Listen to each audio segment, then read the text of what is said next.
Hey, welcome back to my channel. Today I'm here to talk about why I wish I had had a double mastectomy instead of a single mastectomy.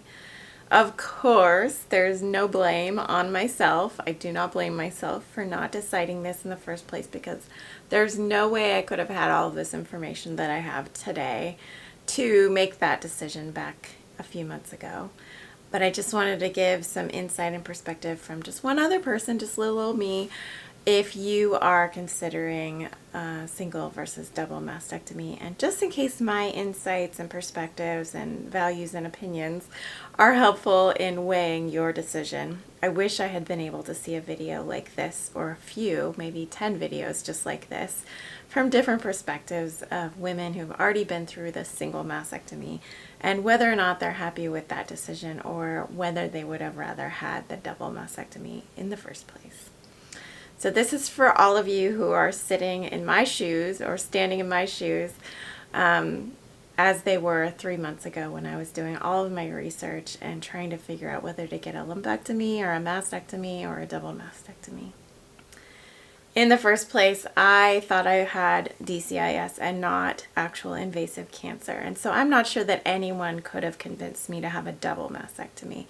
I did not see my case as being severe or risky. Even though I had precancer, I thought that I would not have any recurrence later on. And so for me, it was really between lumpectomy and mastectomy. But for those who do have invasive cancer upon biopsy, or who know that you have it ahead of time, you might be really weighing whether or not to have a prophylactic mastectomy on your second side, even though you may not have any cancer there yet, because of the issues of recurrence, and especially with lobular cancer, which tends to have a little bit higher recurrence rate on the second breast. So even if I had just had DCIS or precancer, I think most of the factors that influenced my decision now to go back and have a second mastectomy probably would not be different at all. It would be a harder decision, but I think I would still go back and have a second mastectomy even if I had not had invasive cancer. So that's interesting to admit as well. And so hopefully all of these reasons that I have that I'm going to be listing out in this video are helpful to you, and you can contrast and compare them with your own ideas and standards and values and opinions, and certainly don't mean to push them on anyone else, but just sharing my story here, just as I am in all of my videos. So I decided not to have implants, first of all, because I didn't want to have extra surgeries, and because I know my body to be one that doesn't accept outside materials. Like, for example, my first biopsy, I had a little titanium clip put in to mark where they had taken the biopsy, and my body rapidly covered that with lots of scar tissue, and it was really sore. It was actually the only place in my entire breast that was sore, and so I really regretted having that little titanium clip put in, and I refused future ones in my second and third biopsies. So I knew that if I had something foreign put into my breast, it probably would be rejected just like that clip was. So that's just to explain my decision to go flat. So I would say the main reason why I want to have a second mastectomy after my first one is just for balance and ergonomics. I'm finding that I don't like wearing my prosthesis all the time, especially when I'm home just relaxing and lounging around. It's not that it's painful or uncomfortable necessarily, but I just really like being myself, and it feels more myself to not have it on. And it also feels more comfy just not to have a bra on, and in order to wear your prosthesis, you need to have a bra on. So I've found that while I'm watching movies or TV with my husband, I tend to kind of put the weight balance in my body so that my actual natural breast is kind of centered here, and so that my body feels more balanced. And that doesn't feel good for my neck. I already had neck issues to begin with, and I don't want more neck issues. So the idea of balance, both ergonomically as well as aesthetically. So aesthetically, it's a little more subtle, and you'd have to kind of be a perfectionist like myself to notice the difference. But I notice, for example, that this top of this breast is a lot flatter than the top of this breast. Right here is flatter than right here. And I don't know if you can notice, but my cleavage leans a little bit to the left because of that. There's more pushing this way. because this is probably just a little bit more compressed on this side. And so it's not a big deal. I mean, obviously you can still see that I have cleavage at least, so that's nice in the summertime if you were to wear something like this. But I don't like the fact that it's a little bit difficult to wear clothing and not have the bra, or in this case tank top, scoot over and become misaligned. I don't like that in some tops or bras this prosthetic breast appears to be a little bigger than my natural breast, and in others it appears to be a little smaller for whatever reason, just I think based on how the bra or the shirt or the sports top pushes my natural breast, because it is a lot more flexible in terms of movement and the space that it takes up in a given shirt. So balance is a huge one, both for my spine balance as well as for just the visual balance of having two equal breasts and an equal cleavage line. So this is very, very persnickety, I know, but I do, and I think a lot of us do tend to get irritated by imbalance and perceived lack of symmetry. I think that's an issue for sure. It's not the main one though. Another issue that has come up very recently when I was given permission to exercise this last week is just the idea of exercising in public with a prosthetic. It is not an easy thing. Number one, because of that scooting issue and the alignment issue. If you're jumping up and down in a class like a Zumba class or aerobics class, you're going to have misalignment often. And so I just don't really think of that as being an option for me in terms of exercise, and that's a big bummer.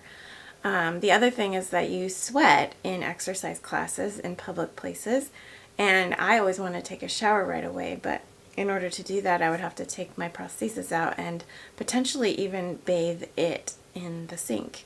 And I don't want to be standing around with my scars showing with the mirror in front of me and washing this thing that is going to freak everyone out in the sink in front of me in a gym setting. That's just not going to happen. So I'm sure most people would probably relate to that, and kudos to you if you are bold enough to do those things. I just don't think that that's something that I could bring myself to do, at least not on any day other than Halloween maybe. Another thing is that I just have one prosthesis, and they're kind of expensive, and they only offer you one per year per breast that you've lost. And I imagine that over the years I will probably either gain or lose weight in my right breast.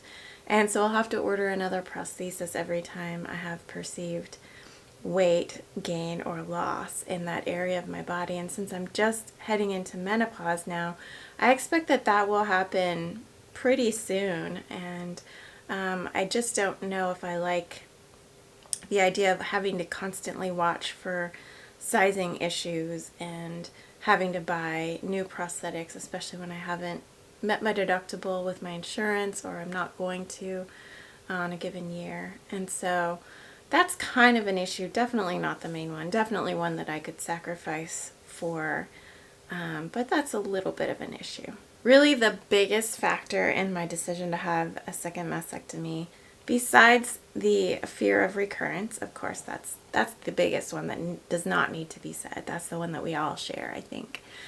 But the other one besides that is that I really like being flat. I don't mind having a flat chest on this side the way that I thought that I would. So I listened to a podcast that was really helpful before my mastectomy surgery, where I got a single mastectomy on this side.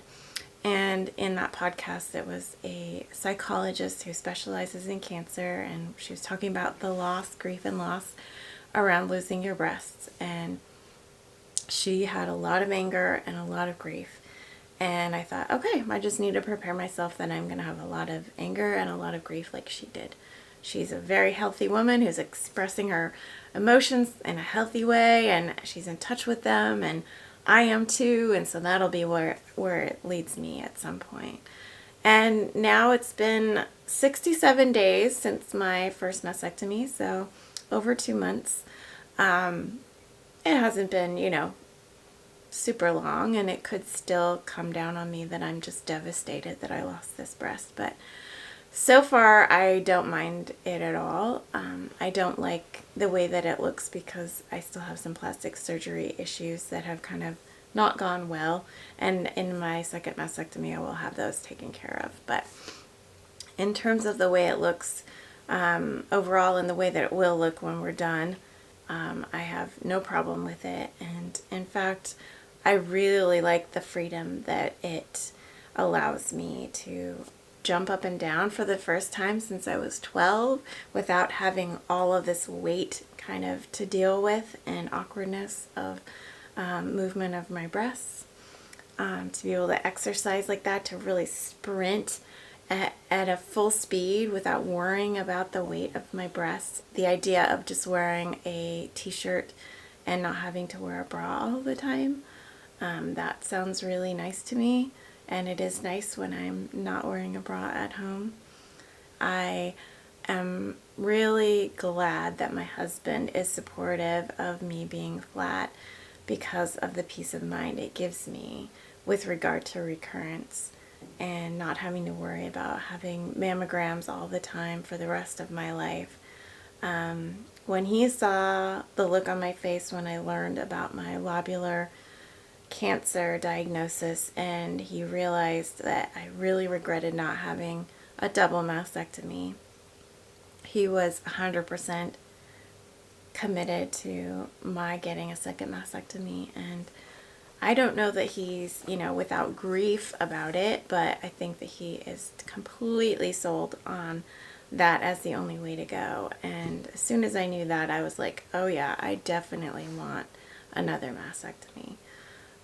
Like I said, there's no way I could go back in time and know this about myself. I really thought that I would miss having my breasts, that they would be something that I would look back on and treasure, and I do, but it's not a huge loss for me. It gives enough freedom and enough of a kind of a fun new perspective on my body, and some enjoyable aspects like the movement, like being able to exercise and really move freely and fast and not have to worry about this appendage or these appendages that are they've kind of been a little bit of a burden in some ways, in small ways, and that I can let them go and be joyful about that just would have never occurred to me early on in my journey. Another podcast I was listening to kind of starts to explain maybe why. In this podcast I was listening, I think it's called Breast Cancer Stories. One of the gals that was talking said, well, we haven't always had our breasts. We didn't have them when we were 10 or 11. They just started to grow when we were 12 probably. And I guess that's what made me think, oh yeah, that's why this doesn't seem so strange to me. Because I did spend a good deal of a really nice part of my life without these big breasts in front of me. And it's not unfamiliar to look down and see that they're not there because of that. It's kind of familiar. And I never would have expected that. Never, ever. So this is a super personal video, and I'm sure that a lot of people will completely disagree with me because they just really like their breasts. I just wanted to share this surprising part of my story because I just think that it'll help people to consider that they might have the same feeling. And again, you won't know if you have these feelings until you've already had something happen to you, whether it's a single or a double mastectomy. But just something to consider if you're on the fence and you think you should have a double mastectomy but you don't want to. It might give you a little consolation to think there are some people out there in the world, myself as one, that is not regretting it at all, and in fact is really eager and kind of excited and kind of can't wait to get my second one. So that's my story, and I hope that it's helpful to you. I'll see you in my next video, as I'm doing all of these videos that I wish I could have watched when I was pre-mastectomy myself. See you then.